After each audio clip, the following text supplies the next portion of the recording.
स्वामिनिति नामिने। नमोऽचार्यपादाय निताय कृपाप्रदायिने गौरकथा धामदाय नगरग्रामतारिणे। नमो विष्णुपदाय कृष्णपृष्ठाय भूतले श्रीमद्भक्तिवेदान्तस्वामिनिति नामिने। नमस्ते सरस्वती देवी गौरवाणी प्रचारिणे निर्विशेषशून्यवादी पाश्चात्यदेशतारिणे। ओम अज्ञानतिमिरन्धस्य ज्ञानाञ्जनशलाकया चक्षुरुन्मीलितं येन तस्मै श्रीगुरुवे नमः। श्रीचैतन्यमनोभीष्टं स्थापितं येन भूतले स्वयं रूप कदा मह्यं ददाति स्वपदान्तिकम्। मूकं करोति वाचालं पङ्गुं लङ्घयते गिरिं यत्कृपातदं वन्दे श्रीगुरुदीनतारणम्। परमानन्दमाधवं श्रीचैतन्य ईश्वरं श्रीहरि ओं तत्सत्। पंचतत्वात्मकां कृष्णं भक्तरूपसवरूपकां भक्तावतारं भक्ताख्यं नमामि भक्तशक्तिकां। वन्देऽहं श्रीगुरु श्रीयुतपदकमलं श्रीगुरून् वैष्णवांश्च श्रीरूपं सागरजातं सहगण रघुनाथान्वितं तं सजीवं साद्वैतं सावधूतं परिजनसहितं कृष्णचैतन्यदेवं श्रीराधाकृष्णपादान् सहगण ललिता श्रीविशाखान्वितांश्च। वाञ्छाकल्पतरुभ्यश्च कृपासिन्धुभ्य एव च पतितानां पावनेभ्यो वैष्णवेभ्यो नमो नमः। अनंतकोटि वैष्णववृंद की जय। नामाचार्य शिला हरिदास ठाकुर जी की जय। नमो महावदन्याय कृष्ण प्रेम परदाय ते कृष्णाय कृष्ण चैतन्य नाम्ने गौरद्वेष नमः। तप्त कांचन गौरांगी राधे वृंदावनेश्वरी वृषभानुसुते देवी प्रणमामि हरिप्रिये।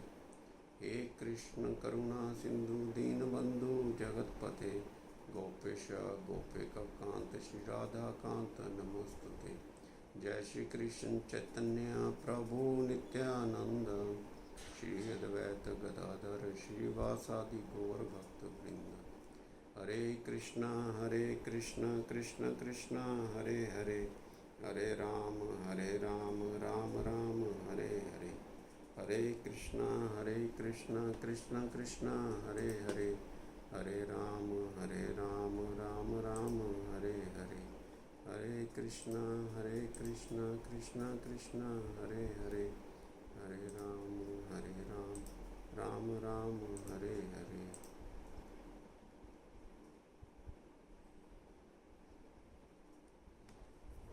सभी को स्क्रीन शेयर हो गया ना? श्लोक नजर आ रहे हैं ना स्क्रीन पे?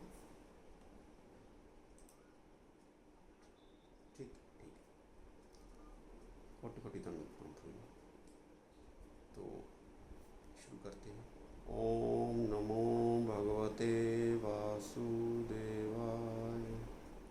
ओम नमो भगवते वासुदेवाय। ओम नमो भगवते वासुदेवाय। नारायणं नमस्कृत्य नरं चैव नरोत्तमं देवीं सरस्वतीं व्यासं ततो जयम् उदीरयेत्। नष्टपरायेषु भद्रेषु नित्यं भागवत सेवया भगवते उत्तम श्लोके भक्तिर्भवति नैष्ठकी। कृष्णाय वासुदेवाय देवकी नंदनाय च नंदगोपकुमाराय गोविंदाय नमो नमः। हरे कृष्ण। तो श्लोक का उच्चारण करते हैं। पहले मैं तोड़ के बोलूँगा और उसके बाद फिर श्लोक।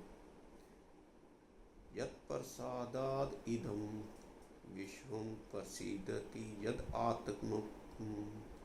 यत्प्रसादाद् इदं विश्वं प्रसीदति यद् आत्मम्। स्वदृग् भगवान अस्य तोष्यते नन्यादृश। यत्प्रसादाद् इदं विश्वं प्रसीदति यद आत्मकं स स्वदृग् भगवानस्य तोष्यते नन्यादृश यत्प्रसाद इदं विश्वं प्रसीदति यद आत्मकं स स्वदृग् भगवानस्य योष्यते नन्यादृश।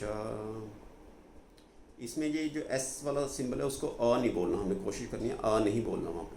यत् प्रसादाद इदं विश्वं प्रसीदति यद आत्मकं स सौदृग् भगवानस्य तोष्यते नन्यादृश। हरे कृष्ण। कृपा माता प्रभु जी, कोटि कोटि नमः।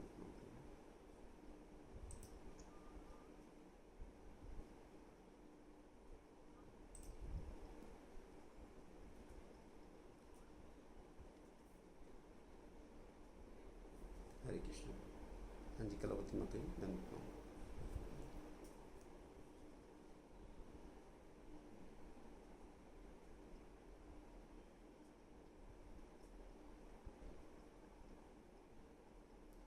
हरे कृष्ण।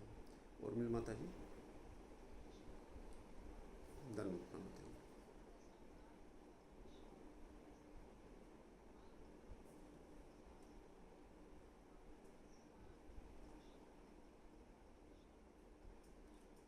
हरे कृष्ण। लीला वृंदा माता जी, धन्यवाद।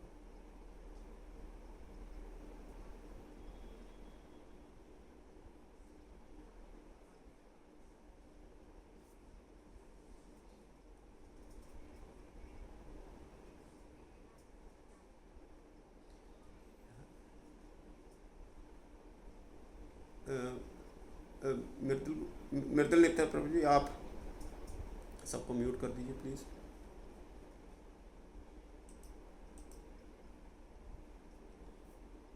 हाँ जी, अनुराधा माता जी आप कीजिए।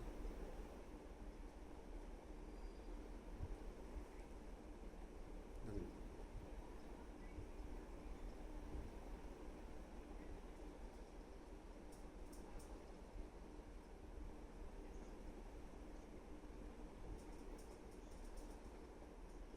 हरे कृष्ण। और किसी भक्त को करना है? हरे कृष्ण। धन्यवाद माता जी।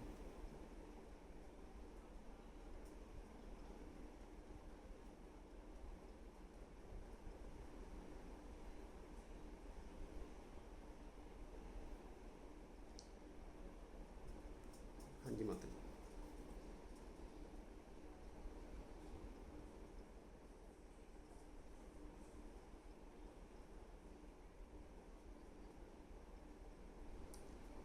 हरे कृष्ण। हाँ जी, हाँ जी, अदिति माता जी, धन्यवाद माता जी।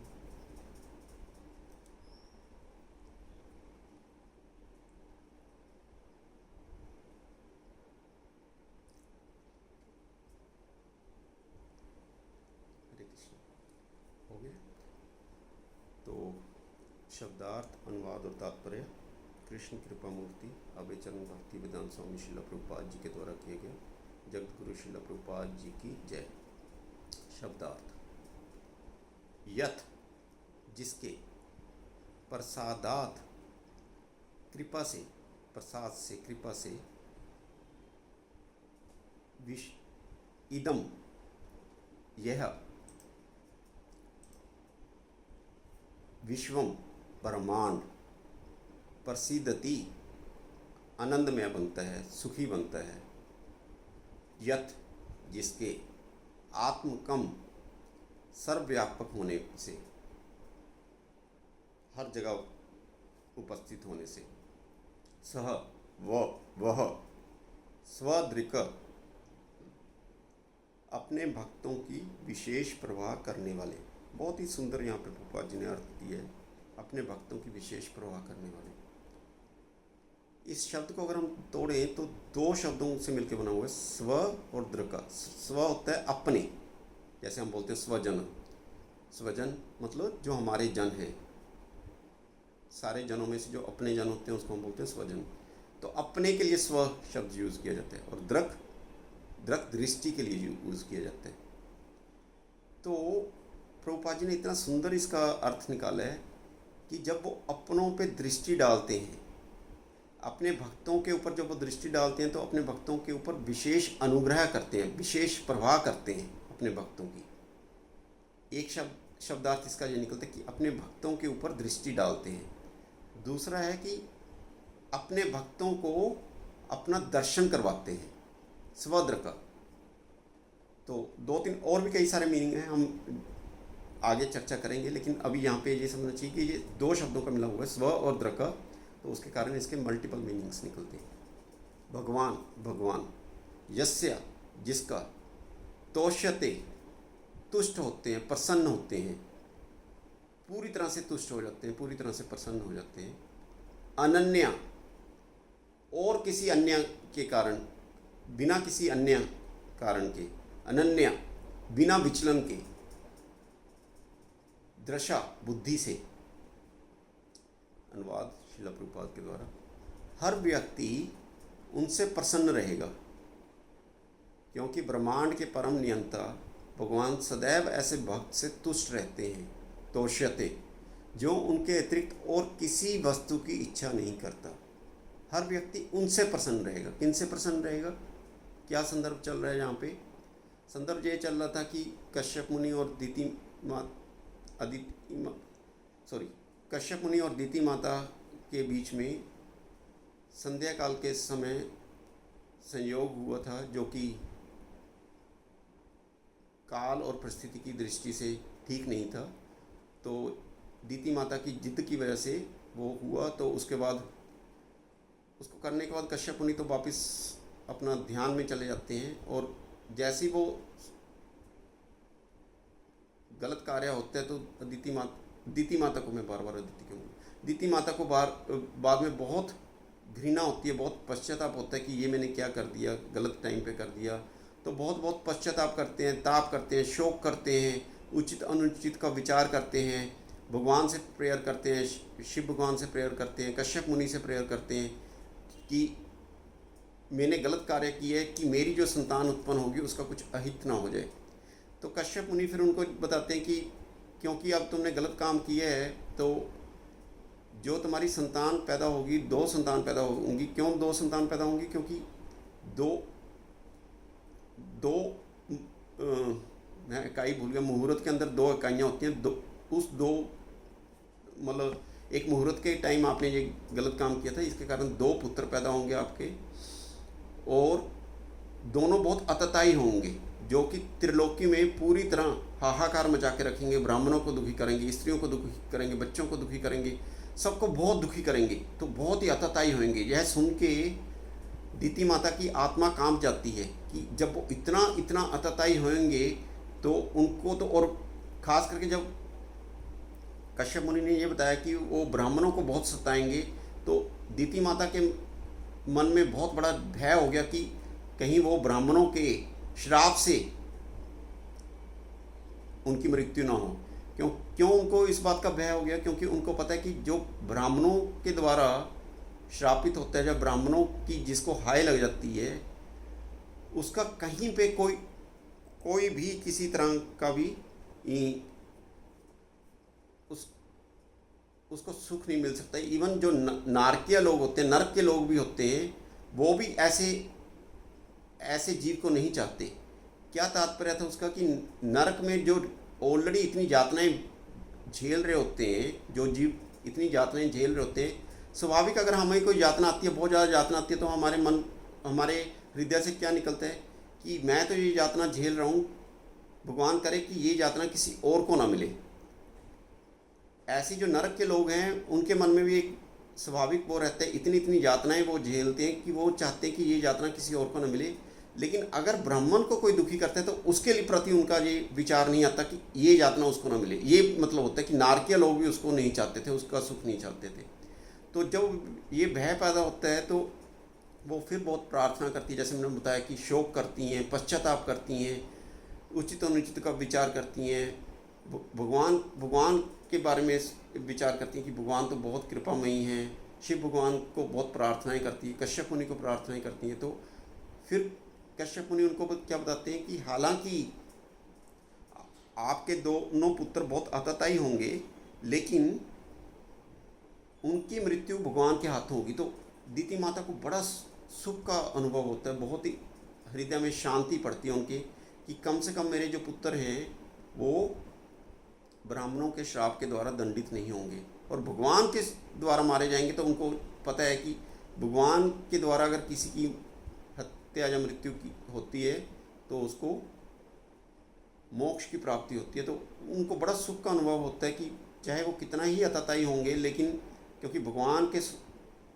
के हाथों उनका वध होगा तो उनको अल्टीमेटली क्या होगा, मोक्ष की प्राप्ति होगी। तो उनको बड़ा सुख का अनुभव होता है। उसके बाद फिर आशीर्वाद रूप में क्या बोलते हैं कश्यप मुनि, कि उन पुत्रों में से एक पुत्र के जो संतानें उत्पन्न होंगी, उनमें से जो एक संतान होगी वो महाभागवत होगी। वो ऐसे महाभागवत होंगे, ऐसे महाजन होंगे कि जिनका बड़े बड़े संत जन भी अनुकरण करेंगे।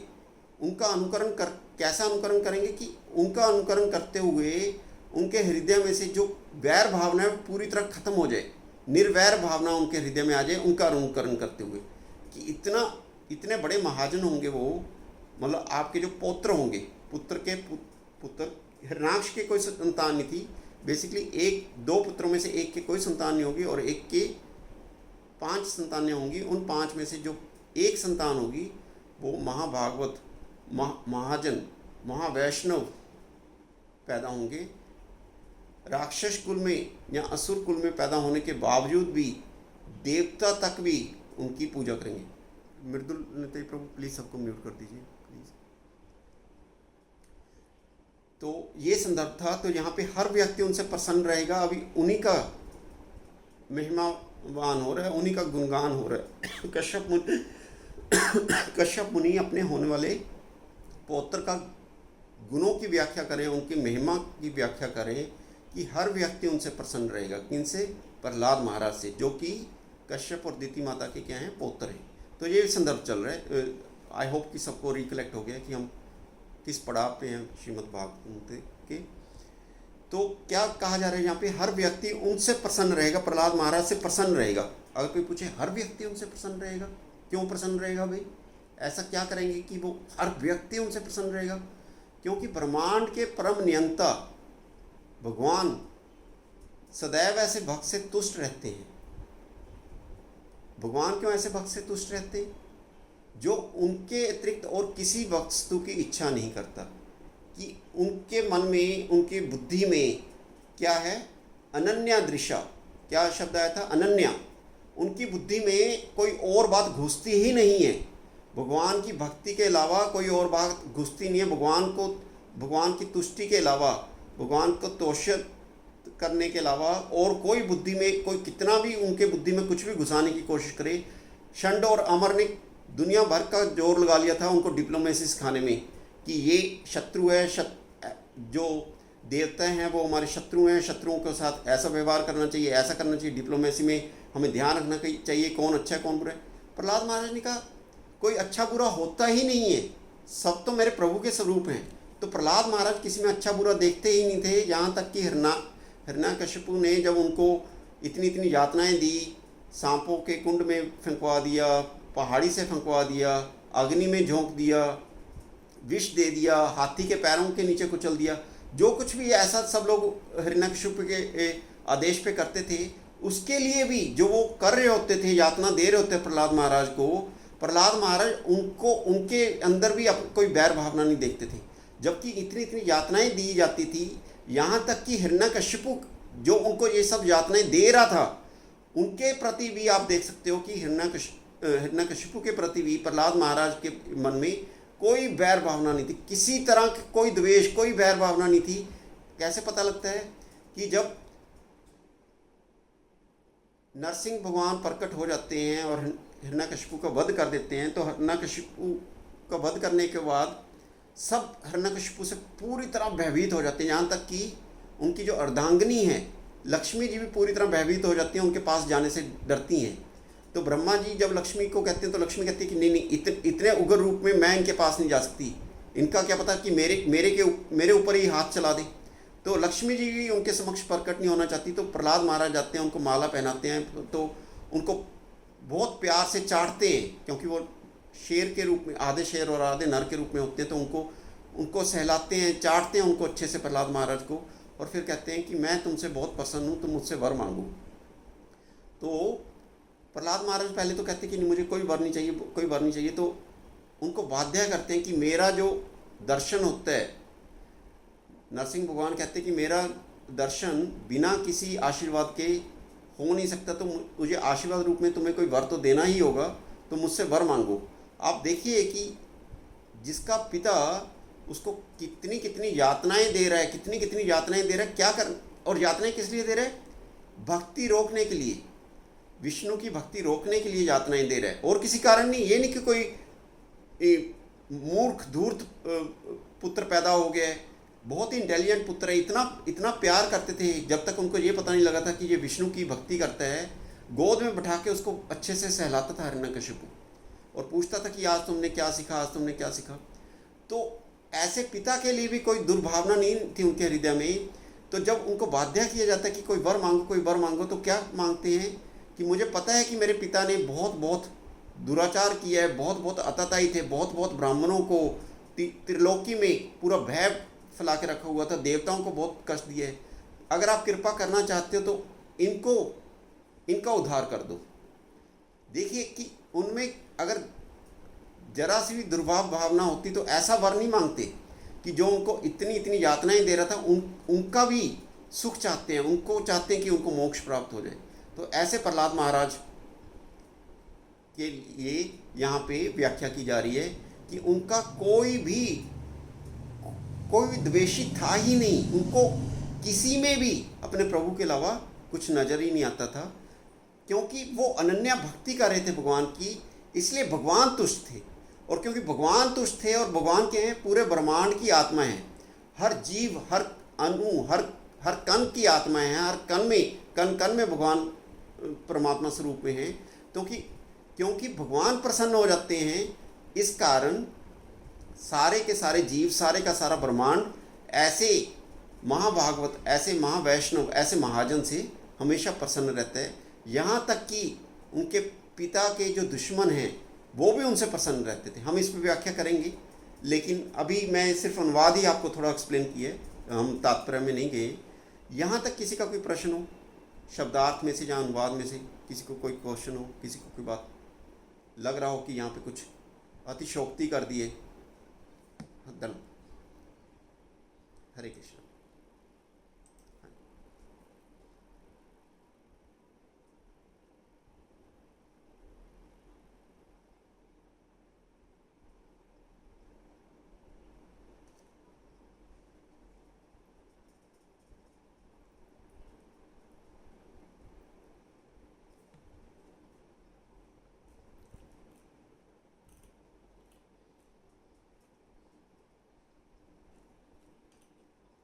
यही तो बताया पिछले श्लोक में, यही तो पिछले श्लोक में बताया कि जो भी कोई संत बनना चाहता है, जो भी कोई साधु बनना चाहता है, जो ऑलरेडी साधु है और वो और प्रगति करना चाहता है, वो क्या करेगा? वो प्रहलाद महाराज का अनुकरण करेगा।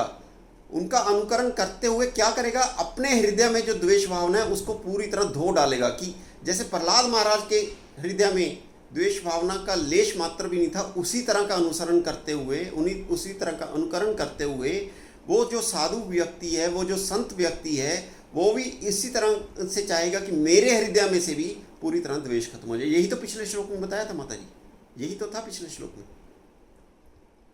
ठीक है, हाँ जी, जरूर कोशिश जरूर करनी चाहिए माता जी।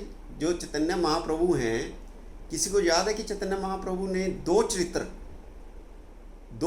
कितनी बार सुनने के लिए बोले थे? दो चित्र बोले थे कि भागवत में से दो चित्र बार बार सुनने चाहिए। कौन कौन से दो चित्र और कितनी बार सुनने के लिए, कम से कम कितनी बार सुनने के लिए कहे थे? बहुत अच्छा। और कितनी बार?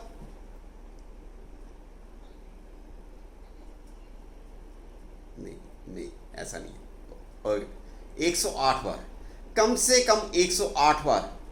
और अपने आचरण से सिखाया उन्होंने, ये नहीं कि सिर्फ कह दिया, उन्होंने खुद 108 बार दोनों चित्र खुद सुने थे। इनसे गदाधर जी से 108 बार, क्योंकि ये जो प्रहलाद महाराज और ध्रुव महाराज का चरित्र है, ये कोई छोटा मोटा चरित्र नहीं है।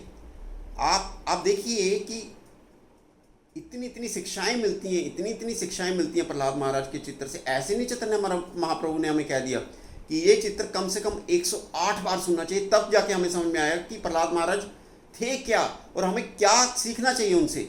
एक बार दो बार सुनने से नहीं होगा, 3 बार सुनने से नहीं होगा, बार बार जब तक नहीं सुनेंगे तब तक हमारे हृदय में वो बात बैठेगी नहीं कि प्रहलाद महाराज इतने बड़े महाजन हैं, उनका कैसे हमें संग करना चाहिए, कैसे हमें उनका शिक्षाओं को ग्रहण करना चाहिए।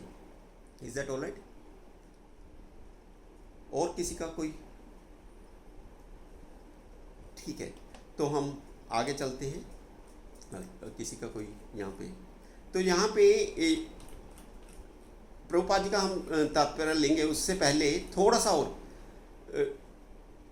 इसमें चर्चा करेंगे, फिर हम प्रभुपाद जी का तात्पर्य लेंगे इसमें।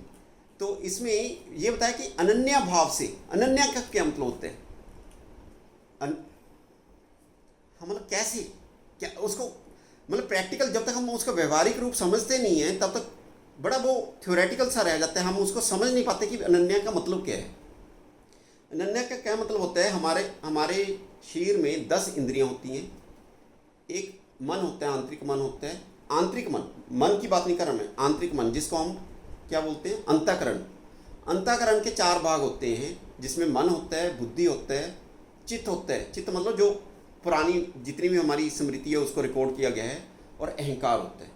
तो अंतःकरण और 10 इंद्रियां, फिर एक आत्मा होती है, एक शरीर खुद है, ये 5 पंच तत्वों से बना हुआ शरीर है, एक प्राण वायु है। अगर इन सबको मिला दिया जाए तो कितने में हो गए? ये 17 दर्शन हो गए। 10 इंद्रियां, चार भाग किसके?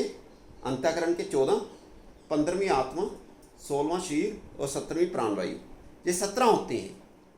ये 17 और अपने स्वजनों के अगर मिला दिया जाए, रिश्तेदारों को जिनमें हमारी शक्ति रहती है, स्वजन रहते हैं, तो 17 दर्शन होंगे।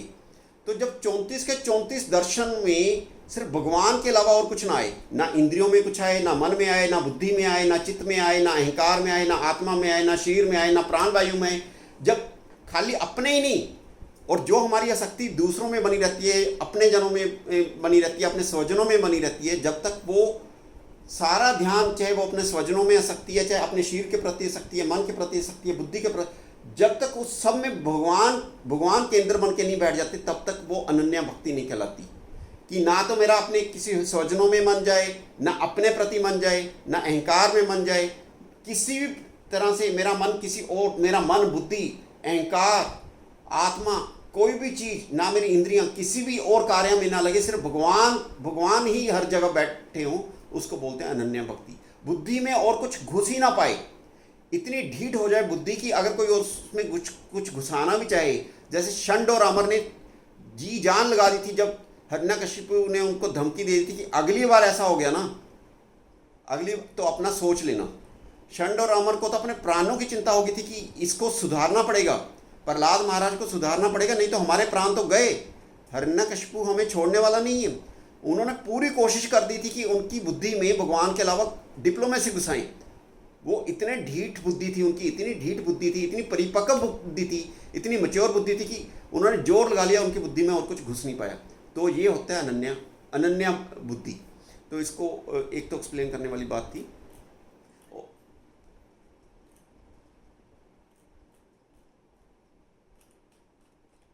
सोलहवां शरीर माता जी, पंचभूतों का ये जो शरीर बना होता है, जो हमें स्थूल शरीर जो हमें नजर आता है, जो पहले की चीज़ें मैंने गिनाई हैं, जो 15 चीज़ें गिनाई थी, उसमें से आपको कुछ भी नज़र नहीं आता, आप किसी भी चीज़ को देख नहीं पाते, 15 के 15 में से किसी को भी नहीं देख पाते, सिर्फ ये शरीर ही है। हाँ, सब सूक्ष्म है। ये 16वां जो है स्थूल शरीर और 17वां प्राण वायु, life air. Is that all right? प्राण वायु माता नहीं, वायु जो अंदर हमारे संचालन करती है, वायु। हाँ जी, आप उसको कह सकते हो ग्रोस फॉर्म में, लेकिन प्राण आप ग्रोस फॉर्म में कह सकते हो। That's all right. Hare Krishna. तो अब यहाँ पे बोला जा रहा है कि पूरा विश्व उनसे प्रसन्न हो जाएगा। क्यों प्रसन्न हो जाएगा भाई? इसलिए प्रसन्न हो जाएगा क्योंकि विश्व की आत्मा जो भगवान है, भगवान क्योंकि सब में परमात्मा स्वरूप में बैठे हुए हैं, जो भगवान ही प्रसन्न हो गए तो पूरे का पूरा विश्व प्रसन्न हो जाएगा। ठीक उसी तरह जैसे हम पेड़ की जड़ में अगर हम जल देते हैं तो पेड़ के तने को, पेड़ की टहनियों को, पेड़ के पत्तों को, पेड़ के फूलों को, पेड़ के फलों को, सबको अपने आप पोषण हो जाता है। ठीक उसी तरह जब ब्रह्मांड की आत्मा अगर भगवान तुष्ट हो जाते हैं तो भगवान इसी तरह से पूरे का पूरा ब्रह्मांड इन प्रहलाद महाराज से प्रसन्न हो जाते हैं। तो यहाँ पे मेरा प्रश्न है कि मैंने आपको इसलिए अवसर दिया था कि आप प्रश्न पूछिए, क्योंकि आपने नहीं पूछा, मैं आपसे प्रश्न पूछ रहा हूँ कि अगर हम कह रहे हैं कि ब्रह्मांड पूरा ही प्रसन्न हो जाता है, पूरा ब्रह्मांड प्रसन्न था प्रहलाद महाराज से, तो फिर हिरण्यकश्यप ब्रह्मांड से बाहर था क्या? या हिरण्यकश्यप के कहने पे जो जितने भी लोग, चाहे होलिका थी, चाहे बाकी लोग थे जो उनको कष्ट देते थे, क्या वो सब ब्रह्मांड के बाहर के लोग थे? हम तो कह रहे हैं कि पूरे का पूरा ब्रह्मांड ऐसे प्रहलाद महाराज से प्रसन्न हो जाता था क्योंकि वो अनन्या भक्ति कर रहे थे। तो ये हिरण्यकश्यप कब भगवान से प्रहलाद महाराज से प्रसन्न था? या होलिका कब भगवान प्रहलाद महाराज से प्रसन्न थी? या और सब लोग कैसे? तो ये कुछ अतिशोक्ति नहीं होगी इस श्लोक में कि यहाँ तो कह दिया कि पूरे का पूरा ब्रह्मांड उनसे प्रसन्न था, तो ये लोग तो प्रसन्न होते तो इतनी यातनाएं क्यों देते उनको? कैसे इस श्लोक को सुन?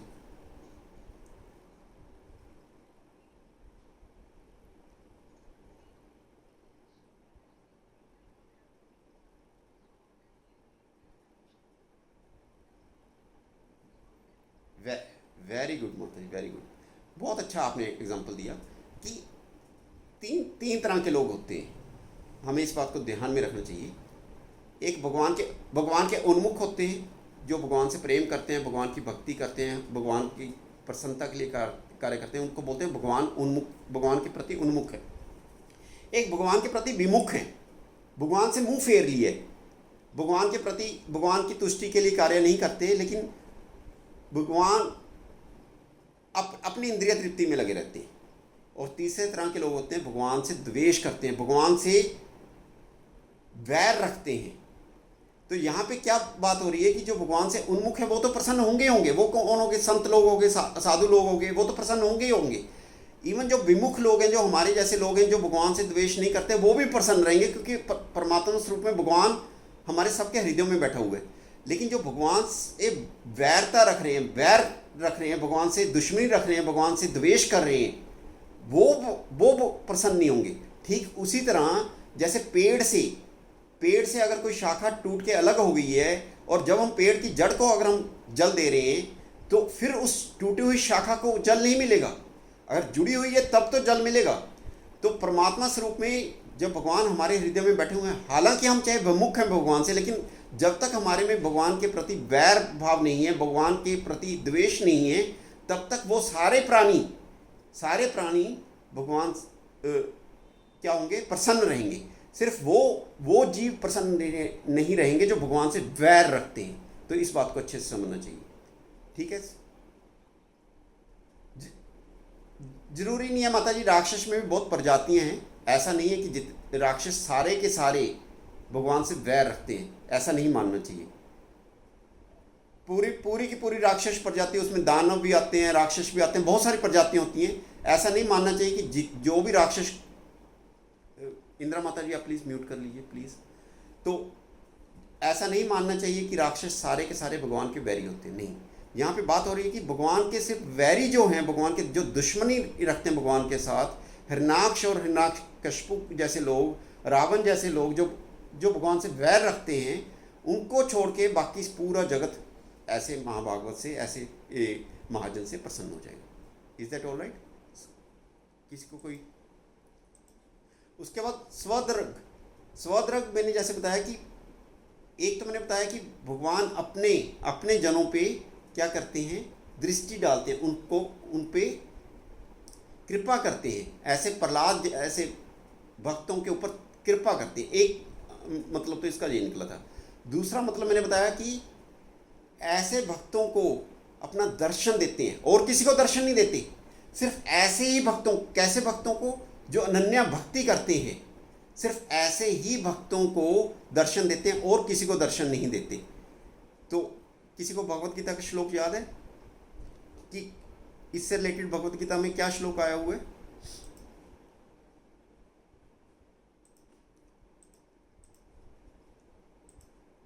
ना अहम प्रकाश सर्वस्य योग माया समावृता मूढ़ो यम नाम ना विजिनाति लोको मम अजम अव्ययम। भगवान क्या कहते हैं कि मैं मूर्ख और जो अनइंटेलिजेंट मूढ़ लोग जो हैं उनके सामने मैं कभी अपना प्रकट्य नहीं करता। उनके सामने मेरी जो माया का पर्दा है वो मुझे छुपा के रखता है उनके सामने से। उनको इसलिए पता ही नहीं लगता कि मैं अजन्मा हूँ और मैं अच्युत हूँ। मैं सिर्फ अपने भक्तों को दर्शन देता हूँ। ना अहम प्रकाश सर्वस्य योग माया समावृता, कि मैं सिर्फ उन पे कृपा करता हूँ जो मेरी अनन्या भक्ति करते हैं। जो मेरी अनन्या भक्ति नहीं करते उनके सामने मैं प्रकट नहीं होता, उनको अपना दर्शन नहीं देता, उनके ऊपर मैं अपनी कृपा नहीं करता। तो भगवान भगवत गीता में 7:25 में ऐसा कहते हैं। तो अब अनन्या भक्ति का, जैसे मैंने आपको बताया, पहले मैंने आपको उसके थ्रू बताया कि 34 जो दर्शन है, उस अनन्या भक्ति का मतलब क्या है कि प्रहलाद महाराज का जैसे हम जानते हैं कि वो उत्तम भक्त थे। उत्तम भक्त 3 तरह के भक्त होते हैं, कनिष्ठ अधिकारी होते हैं, मध्यम भक्त होते हैं और उत्तम भक्त होते हैं। वो उत्तम भक्त थे। उन भक्ति के अलावा उनको कुछ और समझ में नहीं आता था। जैसे मैंने बताया कि उनकी बुद्धि में भक्ति के अलावा भगवान की प्रसन्नता के लिए, भगवान की तुष्टता के अलावा और कुछ घुसता नहीं था। तो इस तरह से प्रहलाद महाराज, और जैसे मैंने बताया कि षंड और अमर उनको डिप्लोमेसी सिखाने की कोशिश करते रहते थे। तो उनको क्या बोलते थे जब षंड और अमर उनको डिप्लोमेसी सिखाने की कोशिश करते थे कि मुझे तो सब में ही अपने प्रभु का दर्शन होता है, मेरे को तो कोई वैरी नज़र नहीं आता, मेरे को तो कोई अपना अहित करने वाला नज़र नहीं आता। तो ऐसे ही चैतन्य चरितामृत में क्या श्लोक आते हैं? स्थावर जंगम देखे, स्थावर जंगम, स्थावर मतलब जो चल नहीं सकता, जंगम देखे, चाहे मूवेबल है चाहे इमूवेबल है, चाहे कोई चलने वाला है चाहे रुका हुआ है, दोनों को देख के ना देखे तार मूर्ति, मतलब उसमें वो उस स्थूल शरीर को नहीं देखते। स्थावर देखें चाहे जंगम देखें, उनमें उनका स्थूल शरीर नजर नहीं आता। सर्वत्र हया निज इष्ट देव स्फूर्ति, कि सर्वत्र हया, हर जगह उनको क्या नजर आता है? सिर्फ क्या नजर आता है? अपने इष्ट देव की स्फूर्ति नजर आती है। चाहे किसी भी शरीर में, चाहे कुत्ते का शरीर है, चाहे गाय का शरीर है, चाहे हाथी का शरीर है, मनुष्य का शरीर है, राक्षस का शरीर है, देवताओं का शरीर है, किसी भी शरीर में उनको अपने भगवान के अलावा किसी और चीज़ का दर्शन होता ही नहीं है। इसीलिए उनको किसी तरह का कोई बैर भावना आती नहीं है। प्रहलाद महाराज के लिए जो उनके सो-कॉल्ड पिता के भी दुश्मन थे, पिता के यहाँ कहा जा रहा है कि पूरा ब्रह्मांड उनसे प्रसन्न था। पूरे ब्रह्मांड में हालांकि जो उनके पिता के वैरी थे वो भी उनसे प्रसन्न थे। मतलब जैसे इंद्र देवता उनके पिता के क्या थे? वैरी थे। हालांकि भाई थे, हिरण्यकश्यप और हिरण्याक्ष, और देवता जो हैं आपस में भाई हैं, क्योंकि कश्यप मुनि की ही संतानें हैं। अदिति माता से देवता पैदा हुए हैं कश्यप मुनि के, और दिति माता से हिरण्याक्ष और हिरण्यकश्यप पैदा हुए हैं। आपस में भाइयों का संबंध है, लेकिन फिर भी दुश्मनी है, देवताओं और राक्षसों के बीच में दुश्मनी है। तो इंद्र या बाकी देवता भी प्रहलाद महाराज से प्रसन्न रहते थे। कोई बता सकता है कैसे पता लगा कि प्रहलाद महाराज से प्रसन्न रहते थे? कैसे पता लगे इस बात का?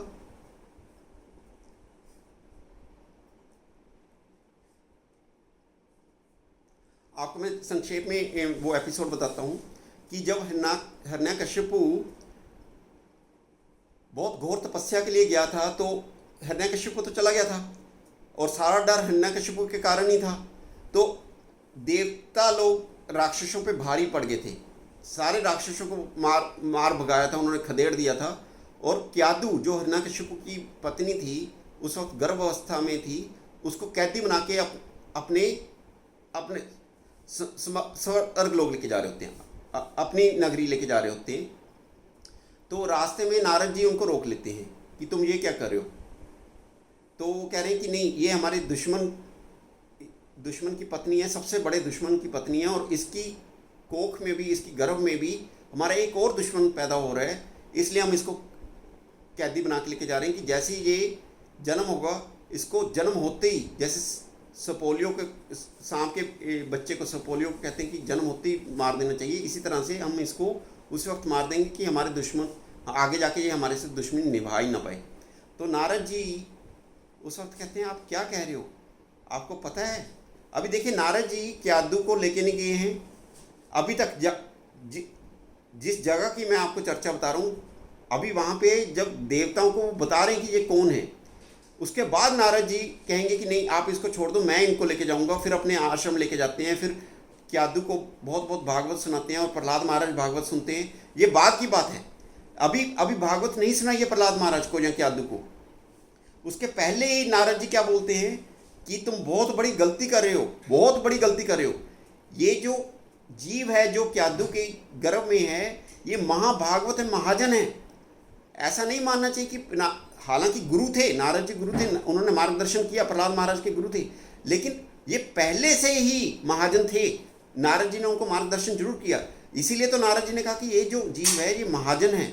जैसे ही उन्होंने बोला कि आप बहुत बहुत गलत कार्य कर दोगे, ये आपको नहीं करना चाहिए, तो जैसे देवताओं को समझाया तो देवताओं ने क्या किया, उसी वक्त क्षमा मांगी और क्यादू माता की परिक्रमा की। परिक्रमा क्यों की? क्योंकि उनके गर्भ में बहुत एक उच्च कोटि का महावैष्णव महाजन उनके गर्भ में था। तो किसकी परिक्रमा कर रहे थे? उस महाजन की परिक्रमा कर रहे थे। जब क्यादू माता की परिक्रमा कर रहे थे तो एक तरह से प्रहलाद महाराज की परिक्रमा कर रहे थे। तो इसलिए पता लगता है कि इंद्र जैसे देवता भी, जो कि हिरण्याक्ष के दुश्मन थे, वो भी प्रहलाद महाराज से हमेशा प्रसन्न रहते थे। Is that okay?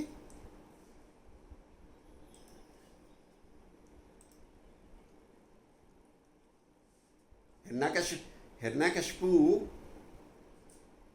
की अगर भौहें फटक जाती थी ना, भौहें अगर उठ जाती थी तो सारे देवता कांपने लगते थे। मौसम जो मौसम है, या जो वर्षा है, या सूर्य है, या चंद्र है, ये सब क्या देव हैं। सूर्य है, चंद्र है, वर्षा है, ये सारे देवता हैं। तो मौसम हिरण्यकशिपु की मर्जी से मौसम चलते थे कि कब धूप आनी चाहिए, कब चंद्रमा आना चाहिए, कब वर्षा होनी चाहिए। अपनी मर्जी से नहीं आते थे। हिरण्यकशिपु की अगर भौहें उड़ जाती तो सब थर थर कांपते थे कि ये एक हिरण्यकशिपु अप्रसन्न हो गया तो हमारा पता नहीं क्या हो जाएगा। यहाँ तक कि ब्रह्मा जी भी कांपते थे। माता जी, इन सब की तो बात छोड़ो, जो ब्रह्मा जी सबके देवताओं के मुखिया हैं वो भी कांपते थे। तो इस कारण इंद्र दुश्मन थे। जो डरेगा, डर के मारे इतना बड़ा, जो अपने हिसाब से व्यवस्था अब नहीं चला सकता, स्वर्ग आदि से भगा दिया था, स्वर्ग पर राज्य कर लिया था, सब कुछ तो छीन लिया था। तो क्यों दुश्मनी क्यों नहीं है फिर? आप बताइए मुझे। हाँ, हाँ। और किसी का कोई प्रश्न? अभी मैंने स्वदर्भ के आपको दो मीनिंग बताए। एक तो भगवान जिनके ऊपर अपनी दृष्टि डालते हैं या जिनको अपना दर्शन देते हैं। तीसरा मीनिंग क्या है कि भगवान सबकी आत्मा के साक्षी हैं, आत्मा रूप में साक्षी हैं। तो क्योंकि भगवान आत्मा स्वरूप में सबके साक्षी हैं, तो तुम्हारे जो पौत्र की अनन्या भक्ति से क्या हो जाएगा, भगवान उनसे प्रसन्न हो जाएंगे, उसके कारण पूरा जगत उनसे प्रसन्न हो जाएगा। फिर विश्वनाथ चक्रवर्ती ठाकुर बहुत अच्छा इस पे तात्पर्य देते हैं, वो मैं आपको सुनाता हूँ। जस प्रसादात यत प्रसादात, अर्थात उन्हीं भगवान की अनुकंपा से तुम्हारे पौत्र प्रहलाद के प्रति यह संपूर्ण संसार प्रसन्न होगा। ये मैं एक्सप्लेन कर चुका हूँ आपको। किस प्रकार का संसार, वो भी मैं एक्सप्लेन कर चुका हूँ कि सिर्फ उस प्रकार का संसार प्रसन्न रहेगा जो भगवान से द्वेष नहीं करता, भगवान से दुश्मनी नहीं करता। बाकी सारा का सारा संसार उनसे प्रसन्न रहेगा। इस पर कहा गया कि यद आत्मकम, अर्थात जो भगवान आत्मा अर्थात अंतर्यामी परमात्मा के रूप में संसार में स्थित है वह संसार। आशय यह है कि अंतर्यामी के रूप में भगवान समस्त लोगों को इस प्रकार प्रेरित करेंगे जिससे कि प्रहलाद के पिता हिरण्यकशिपु के शत्रु इंद्र आदि देवता भी प्रहलाद के प्रति प्रसन्न हो जाएंगे। यही अर्थ है, ये मैं आपको एक्सप्लेन कर चुका हूँ। स्वदृक अर्थात श्री भगवान केवल अपने भक्तों को ही प्रेम पूर्वक दर्शन देते हैं तथा अनन्या दृष्टि या अनन्या दृष्टि रखने वालों को नहीं, अर्थात जिस दृष्टि में अन्य कुछ विषय नहीं होता अर्थात उन्हीं को दर्शन देते हैं। भक्त की ऐसी बुद्धि है जिसमें अन्य कुछ विषय प्रवेश नहीं कर सकता, यह अर्थ है। अनन्य दृष्टि का मतलब कोई और विषय उसमें घुस ही ना पाए, भगवान की प्रसन्नता के अलावा और कोई विषय घुस ना पाए, यही उसका अर्थ है। ऐसा विश्वनाथ चक्रवर्ती ठाकुर यहाँ पे कहते हैं। तो अब प्रभुपाद जी का हम तात्पर्य देखते हैं। पुरुषोत्तम भगवान सर्वत्र परमात्मा रूप में स्थित हैं और वे जिस किसी को भी चाहें उसे अपनी इच्छा अनुसार आदेश दे सकते हैं कि परमात्मा स्वरूप में ही हमें मार्गदर्शन करते रहते हैं, हमें प्रेरित करते रहते हैं, भगवान हमारे अंदर से प्रेरणा करते रहते हैं। तो कह रहे हैं पुरुषोत्तम भगवान जो हैं वो सबको प्रेरणा करते रहते हैं। तो इस कारण वो सारे जीवों को प्रेरणा करते हैं कि प्रहलाद महाराज से प्रसन्न रहो। दीति का होने वाला पौत्र जिसके महान भक्त होने की भविष्यवाणी की गई थी, सबों का यही, यहाँ तक कि अपने पिता के शत्रुओं का भी प्रिय होगा। ये मैं एक्सप्लेन कर चुका हूँ कि पिता के शत्रुओं का एग्जाम्पल इंद्र और बाकी देवता, क्योंकि उसके पास भगवान के अतिरिक्त अन्य कोई दृष्टि नहीं होगी।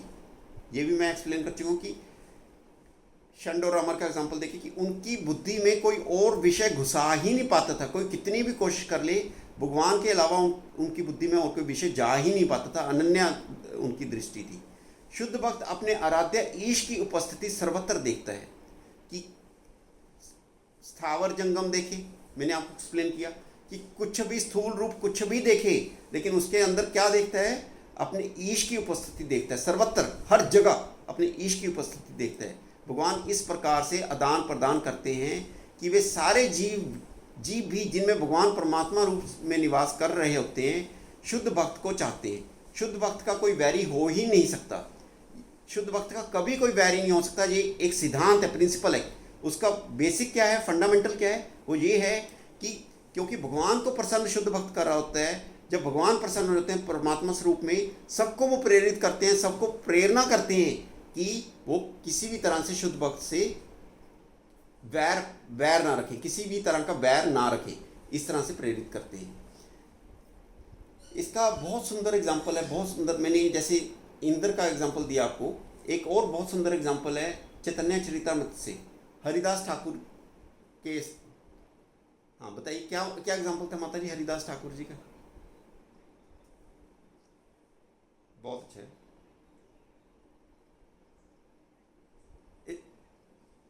हाँ, 22 आटों में 22 मार्केटों में जब उनको कोड़ों से पीटा जाता है तो कोई वैर भाव नहीं रखते। एक और हरिदास ठाकुर जी का और कोई एग्जाम्पल?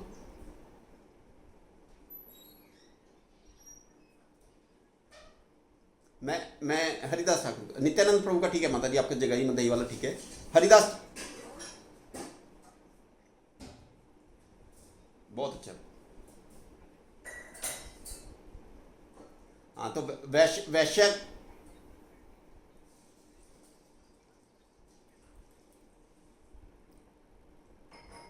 हाँ, उनका अहित करने के लिए आना होता है उस वैश्य को, रामचंद्र खान के कहने पे। तब भी उनसे कोई बैर भाव नहीं रखते, उसका भी उद्धार करते हैं। बहुत अच्छा एग्जाम्पल है। तीसरा एग्जाम्पल,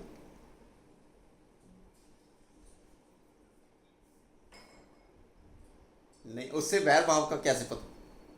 नहीं, उससे बैर भाव का क्या मतलब?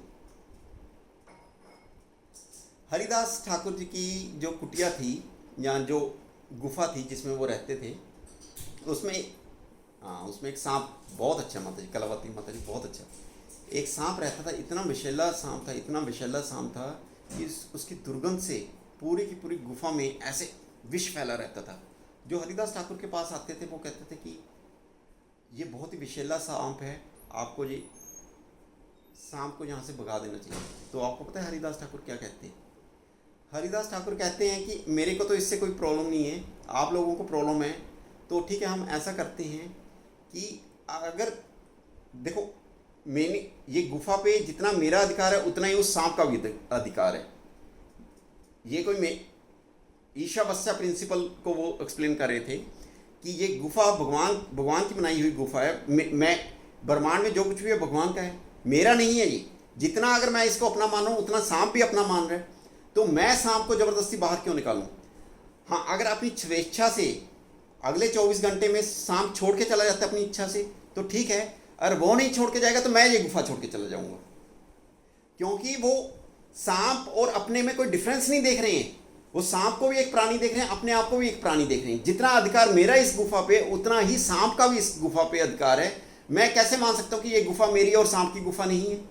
तो वो कहते हैं कि 24 घंटे के अंदर अगर सांप छोड़ के चला जाता है तो ठीक है, नहीं तो मैं ये छोड़ के चला जाऊंगा। तो इस तरह से ये बताता है कि किस तरह से किसी तरह का कोई बैर भाव नहीं देखना हर प्राणी में। जबकि सांप सबसे ज़्यादा ईर्ष्यालु जो प्राणी माना जाता है वो सांप माना जाता है, सबसे ज़्यादा ईर्ष्यालु। ऐसे ईर्ष्यालु प्राणी के प्रति भी बैर भाव ना रखना कि सांप ये नहीं बिना कारण के डस लेता है, बिना किसी कारण के किसी को भी डस लेता है, इसलिए उसको सबसे ईर्ष्यालु प्राणी माना जाता है। लेकिन हरिदास ठाकुर जी ने हमें प्रूव किया, अपने आचरण से प्रूव किया कि किसी से भी बैर नहीं रखना। कोई बिना बात के भी आपको कोई कष्ट दे रहा है, बिना किसी कारण के भी कष्ट देता है, उससे भी बैर भाव नहीं रखना।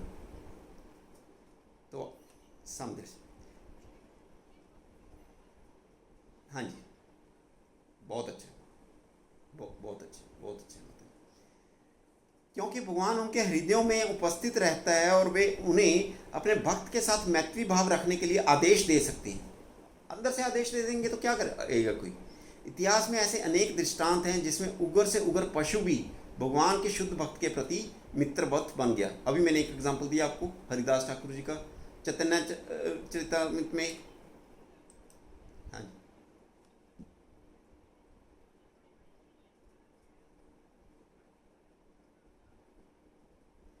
कौन से जंगलों में घूम रहे थे माता जी? झारखंड, बहुत अच्छा। झारखंड के जंगलों में से जब जा रहे थे, उसमें विशेष बात ये थी कि हिरण और शेर कभी साथ साथ नहीं रह सकते, कभी नहीं साथ साथ रह सकते। लेकिन उस वक्त जब वो जा रहे थे, हिरण भी साथ साथ चल रहे थे, शेर भी साथ साथ चल रहे थे, हाथी भी साथ साथ चल रहे थे। तो सब में बैर भाव, महाप्रभु की उपस्थिति से सब में आपस में बैर भाव खत्म हो गया था। तो नहीं तो हिरण और शेर कभी साथ नहीं रह सकते। तो ये बहुत अच्छा एग्जाम्पल है माता जी, बहुत अच्छा। तो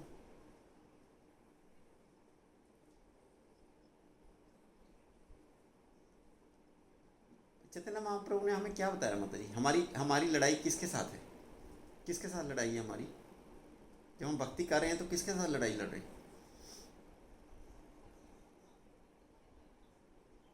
माया। अंदर जो कुछ भी है वो माया ही है, माया से लड़ाई है। और माया को भगवत गीता में भगवान ने क्या कहा है?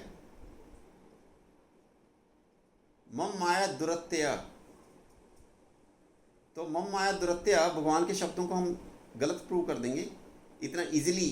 अगर इतना इजी हो जाता कि हम 2-4 दिन की भक्ति करें, 2-4 साल की भक्ति करें और कहें कि मैंने तो माया को ही जीत लिया है, तो भगवान का शब्द तो गलत कर दिया हमने। तो भक्ति से जीता जा सकता है, लेकिन उसके लिए फिर भक्ति क्या चाहिए? अनन्या भक्ति चाहिए। और हमारी भक्ति क्या है? गुण मिश्रित भक्ति है। हमें भक्ति भी चाहिए और साथ में कुछ और भी चाहिए। हमें दोनों हाथ में लड्डू चाहिए। जब दोनों हाथ में लड्डू चाहिए तो वो वही होगा जैसा वो हमारे साथ हो रहा है। जब एक हाथ का लड्डू छोड़ने को तैयार हो जाएंगे तो माया पे भी विजय प्राप्त कर लेंगे। लेकिन जब हम दोनों हाथ में लड्डू रख भी रहे हैं, उसमें भी कोई बुराई नहीं है। उसमें ऐसा नहीं कि ये प्रभुपाद जी हम बार बार बताते हैं कि जब भी हमारे भी माया विजय प्राप्त कर लेती है, तो एक बात का ध्यान रखना है। हमने एक बात का हमेशा ध्यान रखना है कि जब माया का कोई भी वेग किसी भी रूप में हमारे ऊपर विजय प्राप्त कर लेता है, तो हमें हथियार डालने नहीं है। हमें हार के भी दोबारा खड़े होना है और दोबारा लड़ना है। हमें हार के फिर अगर दोबारा फिर हार जाते हैं, दोबारा फिर खड़े होना है, दोबारा फिर लड़ना है। हथियार नहीं डालने। इतना भी करते रहेंगे, धीरे धीरे धीरे धीरे धीरे धीरे क्या होगा? हम माया से लड़ना सीख जाएंगे। हमें समझ में आ जाएगा कि ये दूसरा लड्डू जो हमने संभाल के रखा हुआ है, ये हमारे किसी काम का नहीं है। इसको जितना जल्दी हम छोड़ देंगे, उतनी जल्दी हम अनन्य भक्ति कर पाएंगे, उतनी जल्दी हम फिर माया के ऊपर विजय प्राप्त कर पाएंगे। लेकिन जब तक वो लड्डू नहीं भी छोड़ पा रहे हैं, एक बात का ध्यान रखना है कि लड्डू को संभाल के भी जब रखा हुआ है ना दूसरा लड्डू, कि मुझे संसार में भी सुख चाहिए, मुझे इसमें भी सुख चाहिए, तो वो लड्डू को संभाल के रखते हुए भी इस बात का जरूर ध्यान रखना है कि हार के हथियार नहीं फेंकने, सरेंडर नहीं करना है माया के सामने। दोबारा फिर खड़े होने, दोबारा फिर लड़ाई लड़नी है, दोबारा फिर खड़े होने, दोबारा फिर लड़ाई लड़नी है, धीरे धीरे।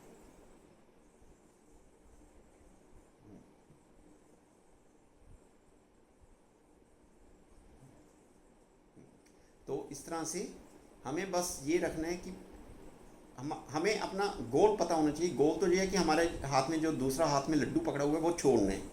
अभी नहीं छोड़ा जा रहा तो प्रयास करना है। प्रयास करते हुए विफल भी होते हैं, अगर अनसक्सेसफुल भी होते हैं, तो उससे हताश नहीं होना है। हताश नहीं होना है। दोबारा फिर कोशिश करनी है, दोबारा फिर कोशिश करनी है, दोबारा फिर कोशिश करनी है। Is that all right?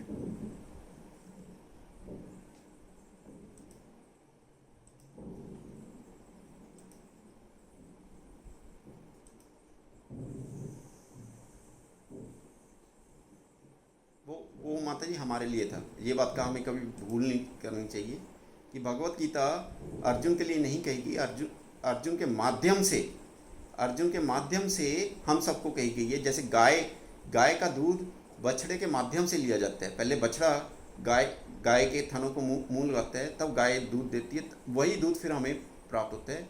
Arjun बछड़े का रूप है, ये कभी भी हमें भूलना चाहिए। बछड़े का रोल प्ले किया है, उस गाय को धोने के लिए, भगवत गीता को धोने के लिए बछड़े का रोल प्ले किया अर्जुन ने, तो ऐसा नहीं मानना चाहिए हमें। रोमिल माता जी आप अपना प्रश्न पूछिए प्लीज़। धन्यवाद माता जी।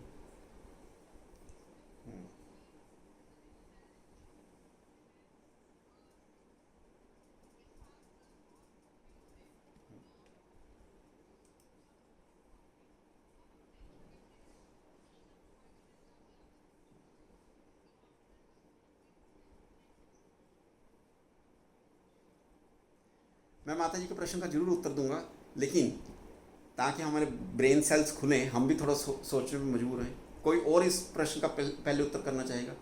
तुक्के नहीं मारने प्लीज़ प्लीज़, अगर हमें सिद्धांत पता है तो हम करेंगे, नहीं तुक्केबाजी कुछ नहीं। कोई और प्रश्न इस प्रश्न का उत्तर करना चाहेगा?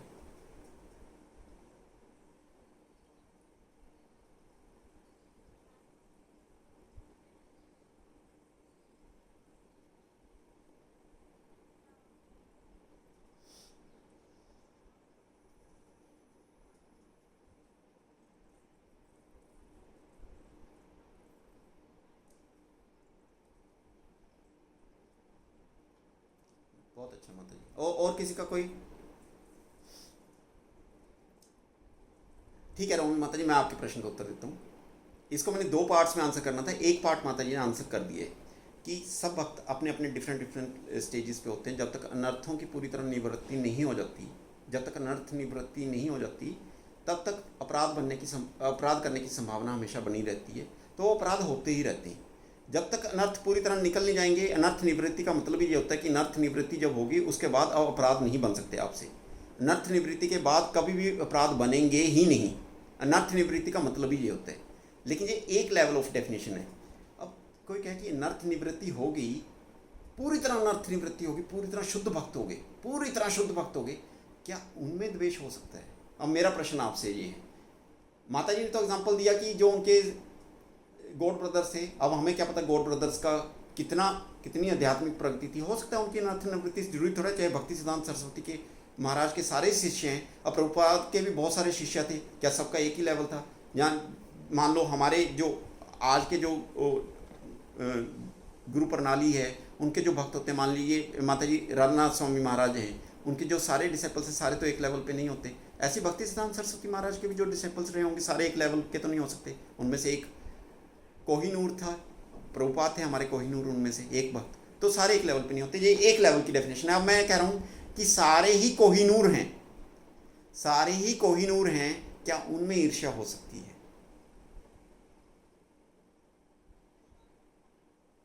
मैं माता जी मैंने क्या बोला? पहली कंडीशन ये है कि सारे कोहिनूर हैं। पहली कंडीशन मैंने ये लगाई, उसके बाद आपने उत्तर देना है। मैंने कंडीशन ये लगाई है कि सारे के सारे कोहिनूर हैं, अब उनमें ईर्ष्या हो सकती है, नहीं हो सकती? और किसी का कोई?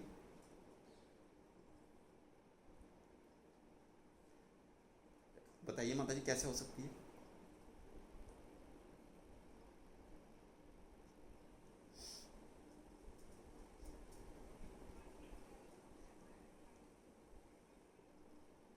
चलो मैं आपको इजी करता हूँ।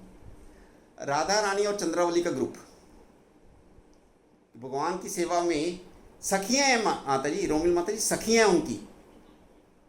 तो राधा रानी और चंद्रावली के ग्रुप में हमेशा स्पिरिचुअल कंपटीशन चलता रहता है कि नहीं हम भगवान की सेवा करेंगे। वो दिखने में ईर्ष्या लगता है, लेकिन वो स्पिरिचुअल ईर्ष्या है। तो मैं ये एग्जाम आपको समझाने की कोशिश कर रहा था कि ईर्ष्या के भी लेवल होते हैं। एक स्पिरिचुअल ईर्ष्या होती है एक मटीरियल ईर्ष्या होती है। हमें किससे किससे छुटकारा पाना है? मटीरियल छुटकारा हमें किसी चीज़ से नहीं पाना है। मैं एक मिनट मुझे प्लीज़ मुझे कंप्लीट करने दीजिए। हमें एक बात का ध्यान रखना है माता जी, हमें कुछ भी, हमारी चाहे इंद्रियां हैं, चाहे मन है, चाहे बुद्धि है, चाहे अहंकार है, किसी भी चीज़ को हमने क्या करना है? स्पिरिचुअलाइज करना है। ये जो मिथ्या अहंकार है, अहंकार से छुटकारा नहीं पाना हमने, इस अहंकार को उसकी सही स्थिति पे लेके जाना है। मन है, मन रहेगा हमारा, उस मन को हमने दिव्य बनाना है। बुद्धि रहेगी, बुद्धि को दिव्य बनाना है। इंद्रियां रहेंगी, उनको दिव्य बनाना है। हर चीज़ को स्पिरिचुअलाइज करना है। जैसे हम भगवान को जब भोग अर्पित करते हैं, तो जो भोग होता है, भोग को हम क्या करते हैं? स्पिरिचुअलाइज करने की कोशिश करते हैं।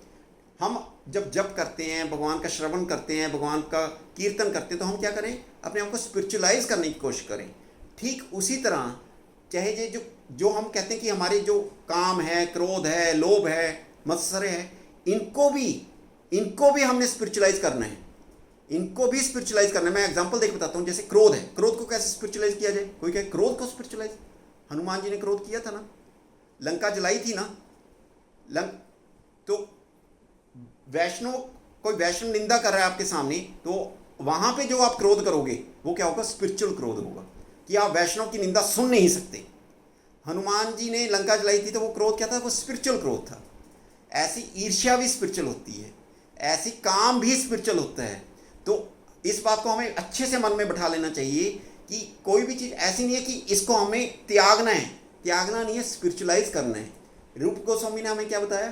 कि युक्त वैराग्य करना। वैराग्य भी अगर करना है तो वो युक्त वैराग्य, कि जब भगवान के प्रति, वो ऐसा नहीं कि किसी चीज़ को नेगेट करना है, छोड़ना नहीं है, भगवान की सेवा में लगाना है। तो ईर्ष्या, पहले तो हमें ये समझना चाहिए, ईर्ष्या के दो लेवल होते हैं। एक तो मटीरियल ईर्ष्या। मटीरियल ईर्ष्या तब तक हो सकती है जब तक हमारे जो क्या हैं, अनर्थ बने हुए हैं। अनर्थों की निवृत्ति जैसी हो जाएगी तो मटीरियल ईर्ष्या होनी बंद हो जाएगी। उसके बाद स्पिरिचुअल ईर्ष्या हो सकती है। ऐसा नहीं है कि स्पिरिचुअल ईर्ष्या नहीं हो सकती। अभी सॉरी, बीच में निरुपमा माता जी, मैंने सॉरी आपको कट शॉर्ट कर दिया। अभी आप प्लीज ऐड कर कीजिए, आप क्या कह रहे थे?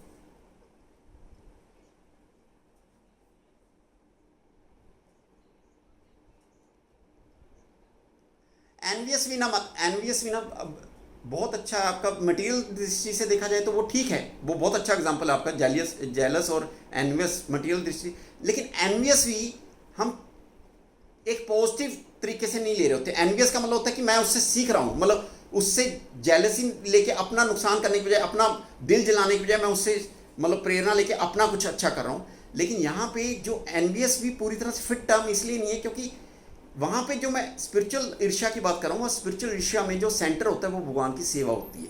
तो मटेरियल दृष्टि से उसको ऐसा समझ सकते हैं, लेकिन स्पिरिचुअल दृष्टि में जब भगवान के अंदर में होते हैं, उसको लेके जो ईर्ष्या की जाती है, तो वो ईर्ष्या अच्छी ईर्ष्या मानी जाती है। Is that all right?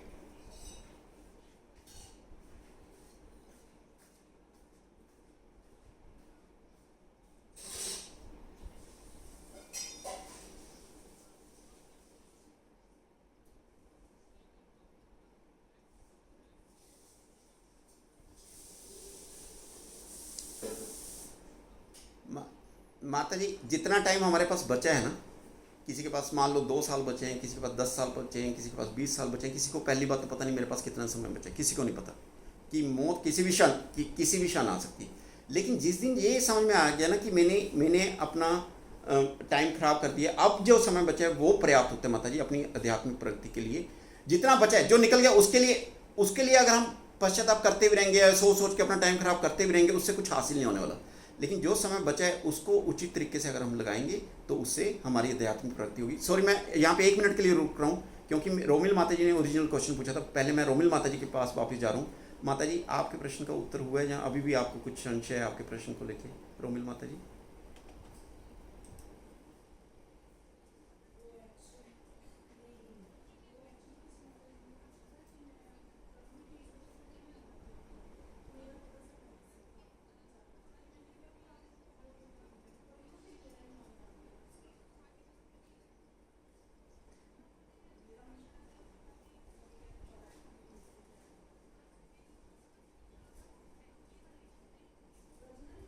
वही तो मैंने बताया, ईर्ष्या 2 लेवल इस। हाँ, इसलिए मैंने आपको समझाया कि ईर्ष्या दो तरह की होती है। जब तक अनर्थों की निवृत्ति नहीं होगी तब तक वो मटेरियल ईर्ष्या, चाहे वो सूक्ष्म रूप में रहे, वो मटेरियल ईर्ष्या ही होगी, और वो हमेशा भक्ति के लिए अवरोधक होती है। भक्ति अवरोधक होती है, भक्ति में रोड़ा डालती है वो। जब तक हमारी भौतिक ईर्ष्या है वो हमेशा हमारा नुकसान करेगी, भक्ति का नुकसान करेगी। और जो आध्यात्मिक ईर्ष्या है वो इसलिए नहीं कही जाती क्योंकि अगर आप देखिए आध्यात्मिक ईर्ष्या की जो मैं एग्जांपल दे रहा हूँ वो किन के बीच में दे रहा हूँ, वो भगवान की सखियों के बीच में दे रहा हूँ, जिनका भाव क्या होता है, महाभाव, मतलब प्रेम।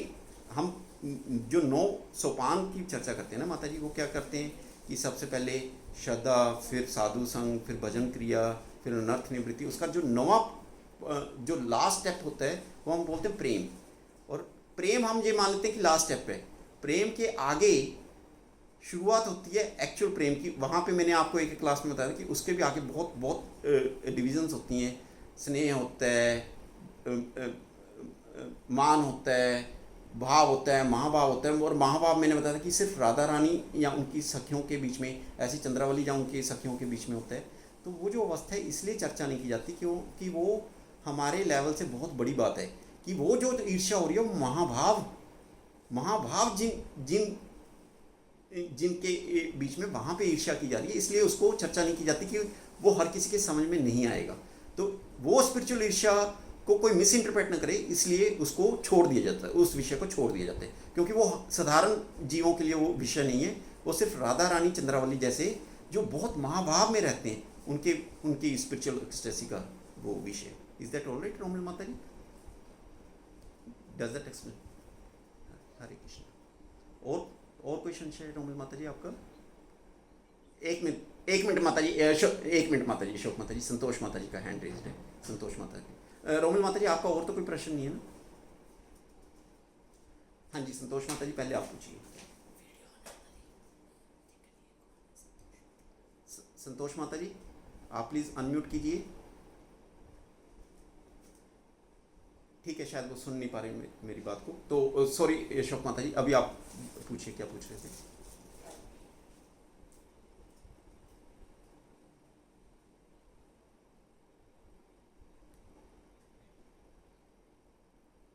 अपराध कर रहे होते माता जी, हम अपराध कर रहे होते हैं। और अपराध मैं आपको एक चीज बताता हूं कि हमारे जो अपराध होते हैं वो ज्यादा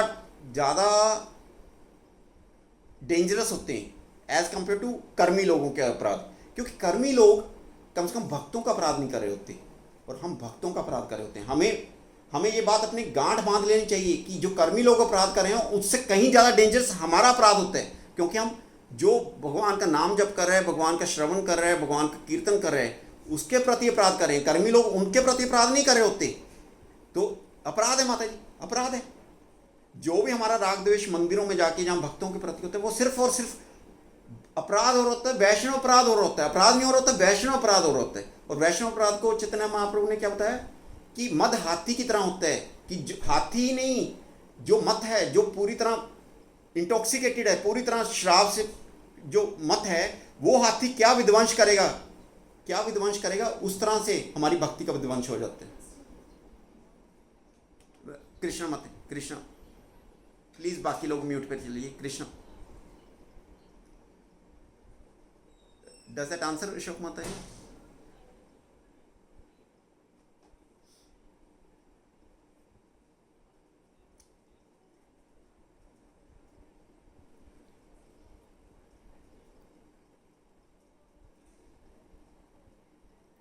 नहीं, जरूरी नहीं है माता जी, मैंने आज भी आपको बताया ना कि नहीं, असुर और राक्षस, वो असुर के अंदर ही बहुत सारी कैटेगरीज होती हैं। जैसे हमने बोला ना, दानव होता है, राक्षस होता है, तो असुर की कैटेगरीज हैं।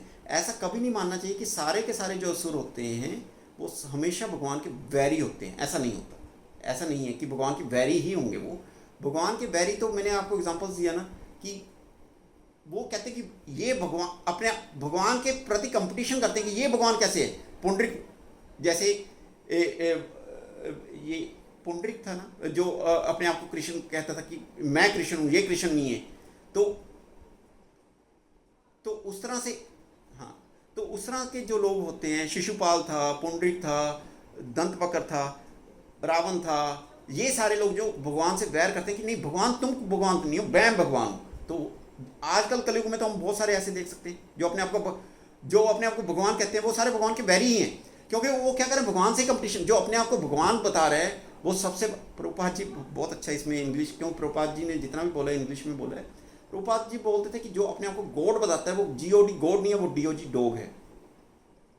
प्रभुपाद जी बोलते थे वो कुत्ता है, कुत्ता। जो अपने आप को भगवान बोलता है वो भगवान की जगह लेना चाह रहा है, वो कुत्ता है, वो कुत्ते से अलावा और कुत्ते के अलावा कुछ नहीं है। हरे कृष्ण। संतोष माता जी, अभी आप मेरे को सुन पा रहे हैं? आपका प्रश्न अभी भी है? ठीक है, अगर किसी का और कोई संशय नहीं है तो हम यहीं पे विराम देते हैं। आप सभी का बहुत बहुत धन्यवाद, बहुत बहुत बहुत बहुत बहुत धन्यवाद। आप आपने आपने मौका दिया। मुझे आपको थैंक यू कहना है, क्योंकि आप मुझे मौका देते हो भगवान का गुणगान करने के लिए, अपनी शुद्धि करने के लिए। आपको थैंक यू नहीं कहना, मुझे थैंक यू कहना है। अगर आप मुझे ये मौका नहीं दोगे तो मेरी शुद्धि कैसे होगी?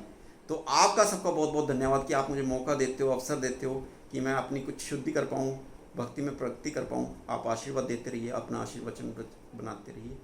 इसी हरे कृष्ण, हरे कृष्ण। जगत गुरु श्रील प्रभुपाद जी की जय।